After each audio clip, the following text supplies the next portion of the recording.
জি বাংলার ৫টা মেয়ের জীবনের গল্প নিয়ে শুরু হওয়া ধারাবাহিক কার কাছে কই মনের কথা। এই সিরিয়ালে বাস্তবের কিছু চিত্র ফুটিয়ে তোলা হয়েছে গল্পের মধ্য দিয়ে, যা হয়তো প্রতিনিয়ত ঘটে চলেছে সমাজের অভ্যন্তরে গোপনে।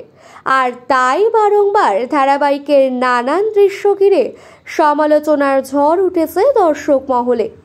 এবার এক নতুন চরিত্রের আগমন ঘটতে চলেছে গল্পে টুইস্ট আনতে আসছেন অভিনেত্রী সুস্মিতা ঘোষ। বর্তমানে ধারাবাহিকে দেখা যাচ্ছে শিমুলের সাথে ডিভোর্স হয়ে গেছে পরাগের, আর ডিভোর্স হতেই পরাগ প্রিয়াঙ্কাকে বিয়ে করতে উদ্যত হয়। পরাগ আর প্রিয়াঙ্কার বিয়ের সমস্ত দায়িত্ব শিমুলের। পরাগ অন্য ঘর খুঁজলেও শিমুল কিন্তু অন্য ঘর খোঁজেনি। সে প্রাক্তন শ্বশুর বাড়িতেই পড়ে রয়েছে। শতদ্রুর সাথে হাতে হাত দিয়ে সুখের ঠিকানায় পাড়ি দেননি। সে শতদ্রুকে বলে দিয়েছে অন্য কাউকে বিয়ে করে নিতে। শতদ্রুও জানিয়ে দিয়েছে শিমুলের সাথে আবার দেখা হবে তার বিয়েতে।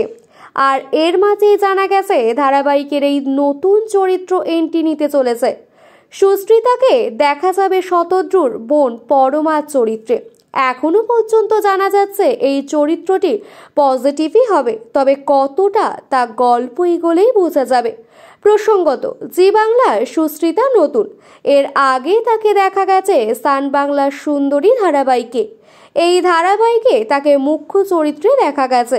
সুস্মিতা খুবই এক্সাইটেড এই চরিত্রটি পেয়ে।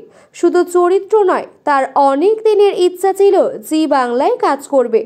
তার সেই ইচ্ছাটাও পূরণ হয়েছে। তবে সান বাংলার লিডিং চরিত্রে অভিনয় করেছিলেন, আর এখানে পার্শ্ব চরিত্রে। এই নিয়ে অভিনেত্রীর কোনো রকম আক্ষেপ নেই। হিরোইন হওয়ার জন্য ইন্ডাস্ট্রিতে আসেনি, ভালো চরিত্রে কাজের জন্য ইন্ডাস্ট্রিতে এসেছে। সবে মাত্র একদিন শুটিং করেছেন।